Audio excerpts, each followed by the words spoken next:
هغه پاکستاني ښځې چې چینایي سړو سره ودونه کړي دي وایي په چین کې را باندې خپل چینایي میړونه د پیسو په بدل کې ناروا کارونه کوي. سلامونه او احترامات مې قبول کړئ قدرمنو دوستانو، امید لرم چې ټول به روغ جوړ یاستئ.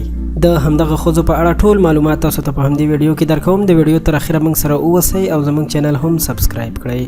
حکومتي تحقیقات ښایي چې 629 پاکستاني ښځې د پیسو په بدل کې چینایي سړو ته واده کړي شوي دي. اسوسییټډ پریس خبري اداره خپل رپورټ کې وایي پاکستاني مامورینو دغه موندنې د انسانانو د قاچاق د مخنیوي په لړ کې د پلټلو په مهال کړي دي.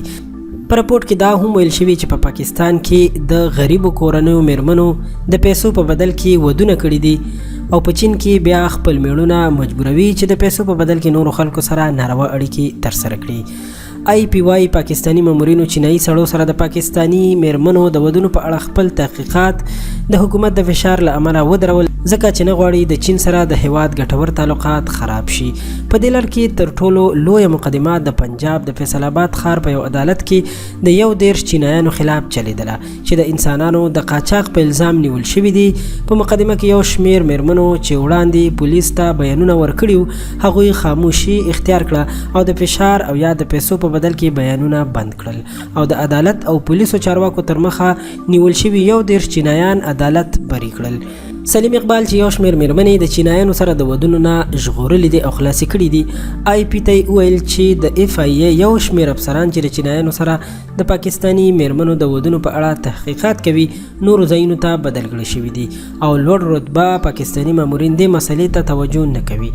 آی پی وايي د پاکستان د کورنیو چارو وزارت په دې اړه د څه ویلو نه ډډه وکړه.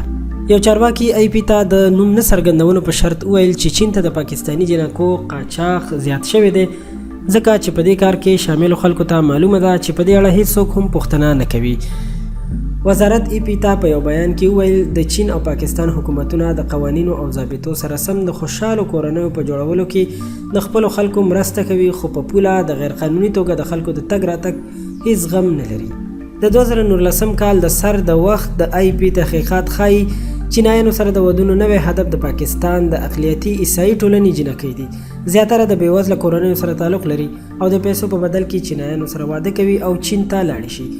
خبرونه زیاتوي چې ډېری دغه کم عمره پاکستاني ناویانې په تنهایي کې وخت تیروي او په ځینو موقعو د پیسو دپاره په ناروا کارونو مجبور کړي شوي دي او بیا په پاکستان کې خپلو کورنیو ته خواستونه کوي چې دوی وطن ته بیرته بوځي او بیرته وطن ته دروغواړي.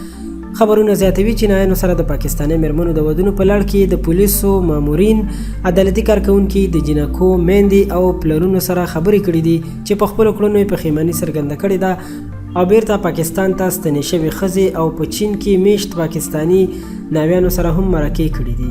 آی پی خبري اجانس وايي د عیسائی ټولنې میرمنې ځکه په نښه کیږي چې زیاتره د بېوزله کورنیو سره تعلق لري.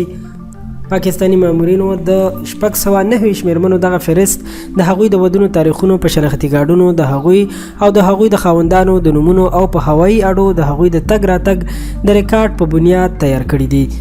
چارواکي ګڼي چې چینایانو سره د پاکستاني میرمنو زیاتره ودونه په 2018 کال کې او د 2019 په شروع کې شوي دي.